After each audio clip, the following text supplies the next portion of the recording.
St. Mary's has yet to lose a West Coast Conference game this season. Here's why that's going to change on Saturday night.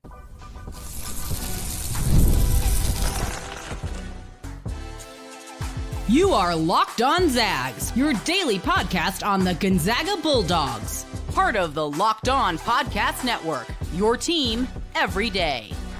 What's up, folks? Happy Friday, and welcome into the Locked On Zags podcast, part of the Locked On Podcast Network, your team every day. I'm your host and longtime Gonzaga podcaster, Randy Patton, here to bring you news and updates on all things Zag athletics. Today's episode of Locked On Zags is brought to you by Gametime. Folks, download the Gametime app, create an account, and use code LOCKEDONCollege, and you'll get $20 off your first purchase.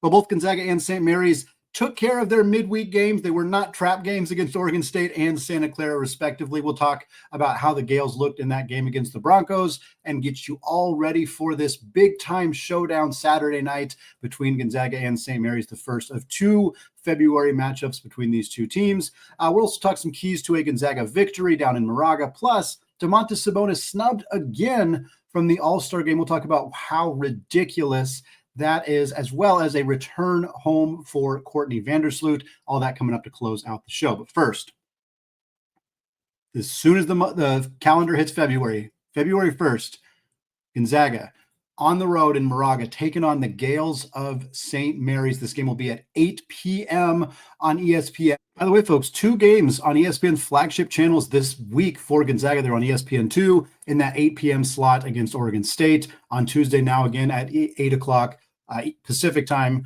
in that game on ESPN on Saturday.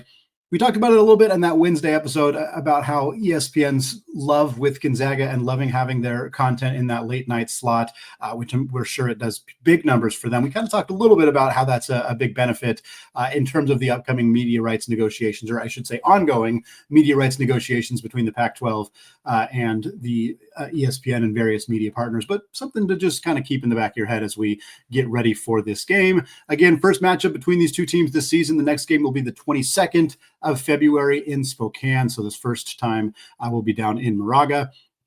Gaels 19-3 on the season, 9-0 in conference play. The first six games basically against nobody. St. Mary's they had a strong non-conference, not an elite non-conference, but pretty good. And then they started out conference play basically playing the worst teams in the league. They played Pepperdine twice. They played San Diego. They played Portland. Like they opened up conference play with cupcakes. So the 6-0 start, I don't want to say that it was super misleading. We knew St. Mary's was good, but they didn't do anything out of the ordinary outside of the absolute just destruction against San Diego. That was an obliteration. I think they scored 100 plus points, which is incredibly rare for the Gaels. But for the most part, it was like, okay, they beat bad teams, fine. Then game 7, they beat San Francisco by 20, 71-51. The Dons are a little down this year, but a 20-point win over San Francisco is nothing to sneeze at. Then they go beat Washington State on the road. Only a 5-point win, but they were down in this game, clawed back, managed to find a way to win that game. And then in their most recent game on Wednesday, they beat Santa Clara. It was a 13-point victory, which doesn't look nearly as impressive as it was if you watched this game. Folks, this is not an exaggeration. St. Mary's went on a 30-0 run in this game. They scored the last 4 points in the first half, which gave them a 2-point lead. They went into halftime up 26-24. And then they scored 26 consecutive points in the start the second half. Santa Clara did not score until there was like nine plus minutes to go in the entire second half.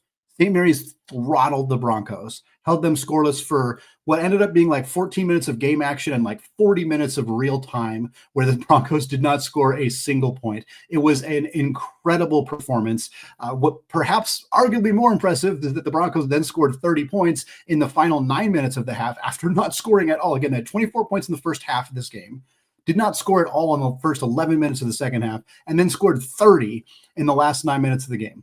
Just a weird basketball game, but for St. Mary's, they did what Gonzaga did the exact opposite of, which is throttle this Santa Clara team in the second half. Santa Clara put Gonzaga's defenders on skates in the second half, hit their first 7 threes, made 18 in that game at the Kennel. Obviously, Gonzaga's worst performance of the season.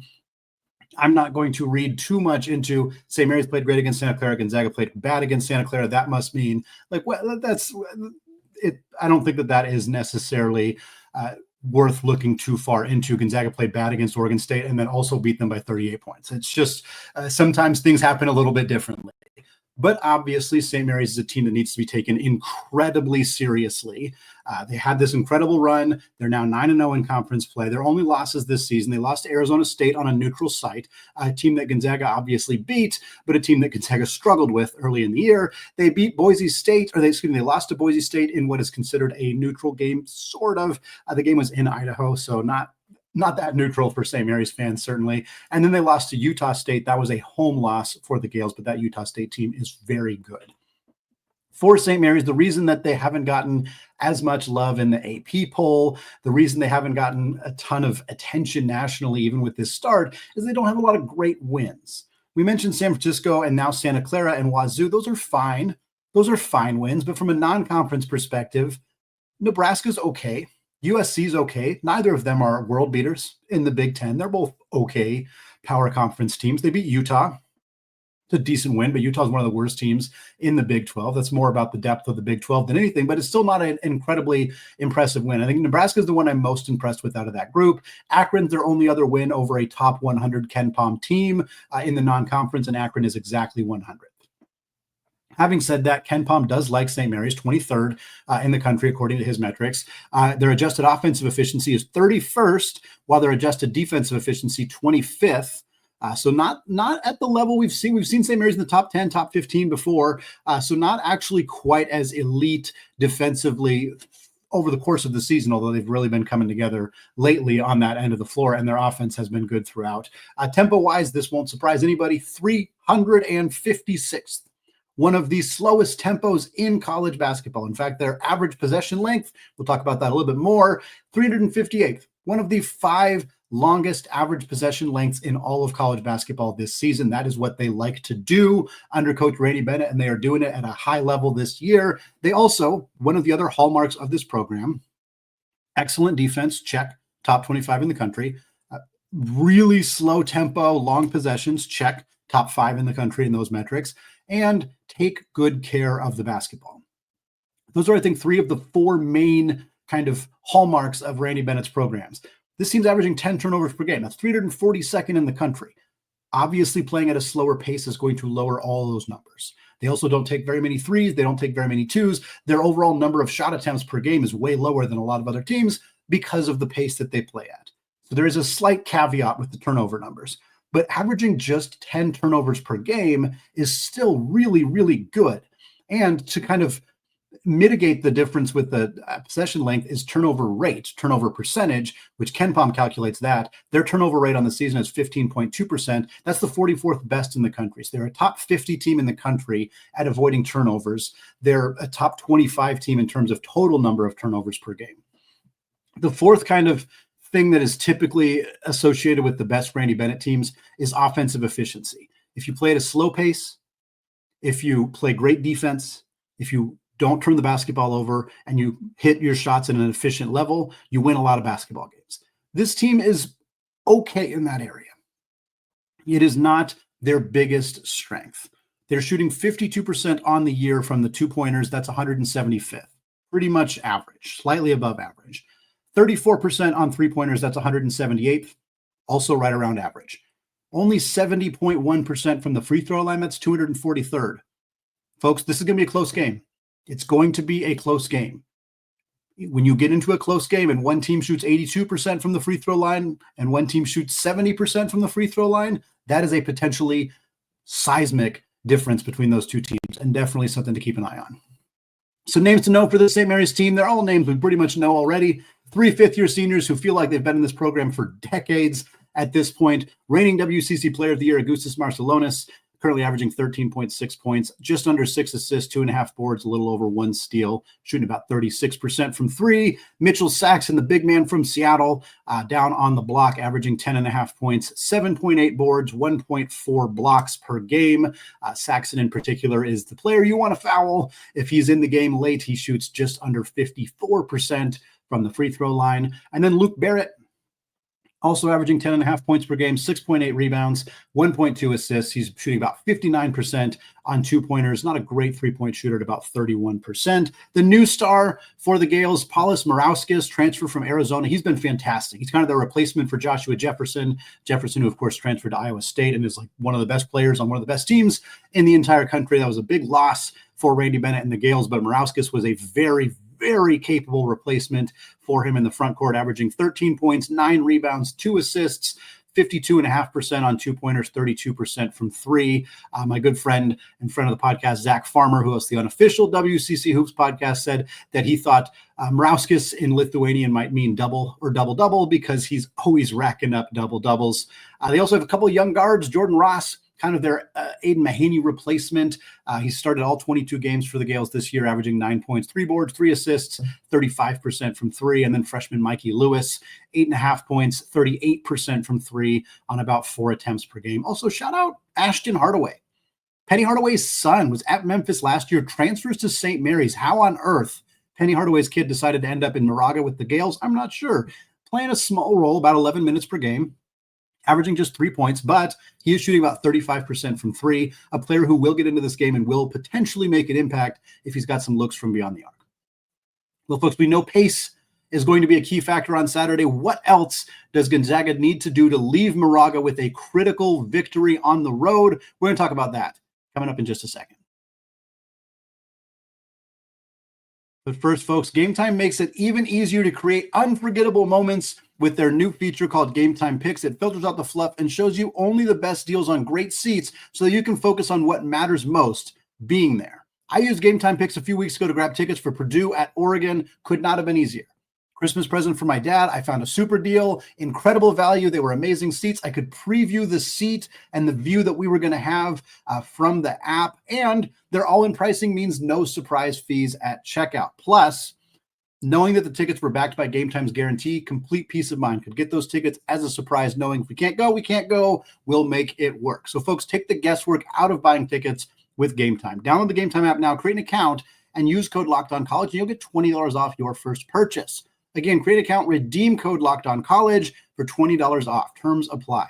Download Gametime today. Last-minute tickets, lowest prices, guaranteed. All right, folks, segment 2, still Andy Patton, still Locked On Zags podcast, still closing out the show this week, getting you ready for the big-time matchup Saturday night in Moraga between Gonzaga and St. Mary's. We're going to talk keys to victory. What are the things Gonzaga needs to do in order to make sure that they pick up a much-needed quad one win, end St. Mary's' undefeated streak in conference play, and really reestablish themselves as the team to beat in the conference. St. Mary's got a 2-game lead over everybody in the conference. Gonzaga is in sole possession of second place. That's a great jump for them. They were tied for third, fourth at one point in the conference, back to second. Great. But you know where they want to be. And this is an opportunity to pick up a huge win, a needed win. If you don't win this game, you no longer are in control of finishing first place in the WCC. So you got to go out and get this one. Key number 1 for Gonzaga: stay disciplined on defense. And I want to phrase it that way as opposed to like play good defensively or like don't miss your rotations or something like that, because what St. Mary's is going to do is the same thing that A, they've always done against Gonzaga. It's not going to look dramatically different. And B, it's what UCLA did successfully. It's what UConn did successfully. It's what Oregon State did successfully. It's what Kentucky did successfully in the second half. It is play at a slower pace and basically just wait for Gonzaga to make mistakes defensively. That wasn't exactly the strategy, but it was sort of the strategy. Be patient with the basketball.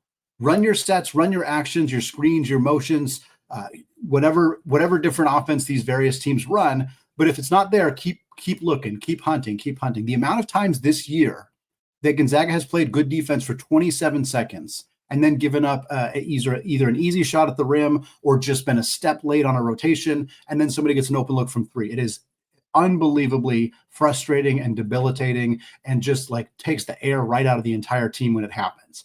It happens to Gonzaga a lot. St. Mary's, this is what they are incredible at. Average possession length of 20 seconds. One of the slowest teams in the entire country. Again, their efficiency is a little down. It's about average as opposed to where it's been in the past. But this is a team that will bury you and will wait patiently for you to make a mistake, for you to be a step slow rotating on a screen, for you to communicate a little bit poorly one time. So you have to be disciplined. It's going to happen. There are going to be plays in this game because St. Mary's is just a good enough team that they will exploit last-minute mistakes or last-second mistakes by Gonzaga defensively. It's going to happen. I'm just going to tell you that right now, it will. But you have to limit those mistakes. Do not let them snowball or spiral into more mistakes, and figure out how to correct them in the future. If it was a communication issue, talk it out. If it was a misunderstanding, figure it out. Like, you have to figure out how to change those things, because St. Mary's will just pick and pick and pick and pick, and they'll exploit any weakness that they can find repeatedly. That's what Randy Bennett is very good at doing. And this team, with the veteran players that they have, they will find those and they will kill you on them if you don't make those adjustments. Key number 2 for Gonzaga: get to the rim, get to the free throw line. This is going to be a very difficult thing to accomplish in this game. A big part of St. Mary's 30-0 run against Santa Clara was that they didn't get called for any fouls.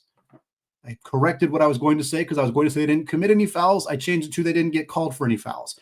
I don't think this was like a horrendously officiated game, but it was a physical game. It's also, somewhat surprisingly, it was at Santa Clara, and Santa Clara could not get a whistle to save their lives. If the WCC officials allow this to be a physical game, if that is how they call this game, that is a disadvantage for Gonzaga, because this team thrives at the free throw line. We finally saw Caleb Battle do what we've wanted to see him do all year long in that game against Oregon State. 13 attempts at the free throw line, made 12 of them. He had 23 points on 5 field goal attempts because he had 12 points for free at the charity stripe. That is the player that we want him to be. He can't be that player if he's not getting to the line. If he's driving into traffic and turning the ball over or missing shots, and St. Mary's is getting the ball, they're getting those turnovers, and they're not being called for fouls, that's going to be challenging. Graham Ike has made a huge part of his killing this year at the free throw line. He is taking like 6 times more free throws than Braden Huff. He is taking more free throws than everybody on this team. He had that game against San Diego where he didn't have a bucket until the last 2 minutes, but he had 18 points because he kept converting at the stripe. Gonzaga cannot control how the officials call this game, but I think you have to do what you can to get to the rim, to get to the free throw line. If St. Mary's is just mugging you and you can't do anything about it, then you have to call an audible. You make an adjustment. You figure out what that might look like, but you have to try this. If you can get Mitchell Saxen on the bench in foul trouble, that is a massive win for you as a team. If Caleb Battle can flex this defense, force them to have to collapse in on him because he keeps getting to the rim, even if he's not getting fouled, if he's getting to the rim easily and scoring, St. Mary's going to have to change their defense a little bit. If that involves Saxen staying in, maybe Huff plays more and tries to space the floor with a 3-point shot. This has been a thing for St. Mary's for a long time. This year in particular, they're averaging 15.2 fouls per game. That's 317th in the country. They do not commit a lot of fouls. It wasn't just an anomaly in a road game against Santa Clara. This is a trend for St. Mary's, is not getting called for a lot of fouls. It's probably going to be the case again, especially on the road in Moraga. But if you can take advantage here, it's a critical way to give yourself a big advantage over the Gaels in this one. Key number 3, got to keep this St. Mary's team off the offensive glass. The team is second in the country in offensive rebound percentage. Their 14.8 total offensive rebounds per game is 8th. This team gets a whole bunch of rebounds. They clean up on the offensive glass consistently. Mitchell Saxen is a monster on the offensive board. So is Paulus Morauskas. So is Luke Barrett. All 3 of those guys averaging over 7 or about, 6.8 rebounds per game is where Barrett's at. All those guys over 6.8 rebounds per game. This is a fantastic rebounding team, and they clear it on the offensive glass a lot. This means no ball watching. You cannot get caught watching the shot go up and not finding a body and just getting on them as fast as you can. It is infuriating to see players not box out for rebounds and instead just wait for the ball to bounce off the rim. Ben Gregg, by the way, takes incredible advantage of this. The amount of offensive rebounds Ben Gregg gets because the player who's supposed to be boxing him out is watching, he does it 2 or 3 times a game, and it's fantastic, and I love it. I don't want to see it happen to him or anybody else on Gonzaga's team, and it will if they're not careful. Another way to beat a team that likes to get a lot of offensive rebounds is every time you get a defensive board, go, push, run, run, run. We know Gonzaga is going to do that because Ryan Nembhard goes at 1 speed and 1 speed only. So if he gets the ball, if Graham gets a rebound and hits it to him, he's going to go. He's going to fly up and down the court. St. Mary's got to kind of make a choice at that point. They can make the choice to fly back defensively and constantly prevent Gonzaga from getting out in transition, which limits their opportunities to get offensive rebounds. If they continue to try to crash the offensive glass, Gonzaga should be able to get out and run. If St. Mary's is able to prevent them from running and get offensive rebounds, that's going to be a problem for Gonzaga. And they're going to have to figure out how to fix that. I think a lot of St. Mary's rebounding has been simply having size that most teams in the WCC do not. Gonzaga's not as big. Saxen and Wessels are still bigger than Gonzaga's bigs, but they rebound well. So I think it's not going to be as big of an issue, but it's critical that they prioritize it to win this basketball game. Key number 4 for the Zags, don't be afraid to be unpredictable on offense. Gonzaga's offense can get stagnant. That's why we were so happy with the results, not just the results in the Oregon State game, but that's why we were so happy with the process, because they looked different. They looked different in that game. They let Caleb Battle create. They put him in the second unit where he had kind of standstill shooters around him and not as many playmakers. They let him be the playmaker. He went to the rim. He scored. Michael Ajayi, they've just stopped asking him to run the same power forward position that Ben Gray plays. Watch the last 2 games. Or if you go back and watch them or watch this game, if they continue to do it, he doesn't look like he's even playing the same position. And that's not a bad thing by any stretch, because when Michael tried to play the same role as Ben, when he tried to get the ball at the top of the key, look to make the entry pass, do all the things that Ben does, he couldn't do it. He just couldn't. It was not working. So now Michael gets the ball. He looks to score. He looks to create. Keep being unpredictable. Keep putting your offense in a situation where Randy Bennett doesn't quite know what you're going to do, because if he knows what you're going to do, you're going to lose. If the post feed isn't working, if Saxon's just holding his ground and EK's struggling to score over him, try pick and roll. Try pick and pop to get Saxon away from the rim. Maybe that allows some cutters. Nembhard driving to the rim, EK or Huff stepping out, Saxon going with them. Maybe that allows Dusty or Caleb for somebody to cut to the rim. If that's not working, let Battle or Ajayi take guys off the dribble. Give him the ball, let him create. If that's not working, try a drive and dish, 3-point shooting, space the floor, try to find a way to get some outside looks. If that's not working, you have to try different things constantly in this game. If Gonzaga keeps trying the same thing that's not working, that it's clear Randy Bennett and the Gaels game plan for and are prepared to stop, and you just keep trying it, you will lose this basketball game. Key number 5, tune out the noise. Gonzaga struggles on the road. Strode at Gill Coliseum, that place was rocking. That place was thunderingly loud, and you could tell it impacted the Zags.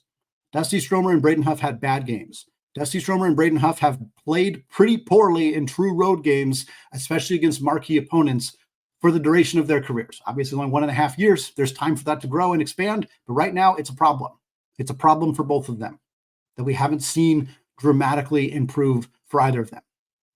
This place is going to be loud. It's going to be rocking. And I'm going to tell you this right now. It's probably not going to be it's going to be a close game the entirety of it. Whether Gonzaga wins, whether St. Mary's wins, it's probably going to be within 6 to 8 points for close to 40 minutes. That's a fairly safe prediction for this game. So it's going to be tense. Emotions are going to be flying high. People in the crowd are going to be yelling all sorts of stuff at the Gonzaga players, and they have to keep their cool, keep their collective, and tune it out. Tune out what they're saying. Tune out this noise. Tune out the enthusiasm. We saw Caleb Battle get a little bit too ramped up energy-wise in that game against Oregon State. It makes him he compounded some mistakes. It was a problem. Again, Dusty Stromer, Braden Huff, not great games for them either. You have to be able to stay within yourself. Everybody's got a lot of juice for this game, and that is great. That's what I love about college basketball, man. That is the best part of this sport, but you have to be able to contain it. We've seen Graham Ike fly off the handle, get a technical foul that kind of cost Gonzaga a chance to win a basketball game.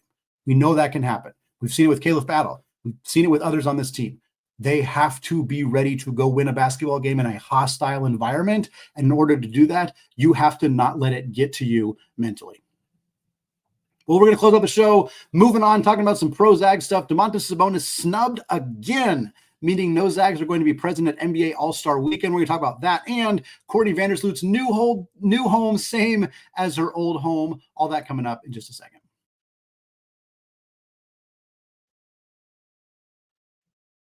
All right, folks, closing out the show, talking about the NBA All-Star voting. Folks, I'll be honest with you. I took my notes earlier in the day on Thursday. I'm recording this now as the women's basketball game finishes up. And I took my notes as if Domantas Sabonis made the roster for the Western Conference All-Stars. Put it in, put who the starters were, put his stats in, put here are the reserves alongside Domantas Sabonis in the Western Conference, left that spot blank so I'd fill it in before recording. And then I watched the announcements come out. I watched on Twitter as they as they posted a new post for each new Western Conference reserve. And when they got to 6, I very suddenly realized there's one spot left and they have not said Victor Wembanyama's name. And it was pretty clear that they were going to say Victor Wembanyama's name. So when they did, we realized for the second year in a row, Sacramento Kings, Domantas Sabonis, former Gonzaga legend, did not get named to the Western Conference All-Star team. The reserves for the Western Conference, by the way, James Harden, Anthony Edwards, Jalen Williams, shout out Santa Clara, Anthony Davis, Victor Wembanyama, Jaren Jackson Jr., and Alperen Sengun from Houston. The starters, Nikola Jokic, Kevin Durant, LeBron James, Shai Gilgeous-Alexander, and Steph Curry. Sabonis is having arguably the best season of his career. He's a 3-time All-Star. He's been in the conversation for an All-Star for 3 other years in his career, and he's arguably having the best season of his career. He's averaging 21 points, 14.6 boards, 6.5 assists. The 21 points is a career high. The 14.6 rebounds is a career high, and leading the NBA. One of the most important stats in basketball, he leads the NBA, didn't make the All-Star game. 6.5 assists, not a career high, but still a very good number for a player at his size. Sabonis also shooting 48% from 3. 48% from 3 on a decent volume. His field goal percentage, effective field goal percentage, is 65.2. That's also a career high. This is the most effective season of his career per a very commonly cited stat in basketball. He's having the most efficient season of his career, the highest scoring season of his career, the highest rebounding season of his career. And you're telling me he's not an All-Star? Here's where it really falls apart for me. If everybody on the All-Star roster was just better than him, sure, maybe it's hard to argue if you can't make an argument specifically for where he deserves to be. But you can. Because you use the Basketball Reference incredible stat player comparison tool. You punch in 2 players' names. It gives you a whole bunch of stats, shows them side by side. It's fantastic. I love it. Use it all the time for baseball, basketball. It's a free advertisement for StatHead and the reference sites. Sabonis and Alperen Sengun, again, the power forward center player for Houston. Sabonis leads in points, rebounds, assists per game, field goal percentage by a huge amount, 61% compared to 49%. 3-point percentage, 48 to 22. Free throw percentage, 77 to 70.8. Field goal percentage, 65 to 50. BPM, which is box plus minus. That's effectively how much did you help your team over 100 possessions in the game. Sabonis's number, BPM, is 6.2. Sengun's is 5.3. VORP, value over replacement player. If you're a baseball fan, this is the basketball equivalent to WAR. Sabonis 3.3, Sengun 2.7. The only statistical categories where Sengun is better than Sabonis on a per game basis is steals and blocks. And here's the difference. 1.3 steals per game for Sengun, 0.6 for Sabonis.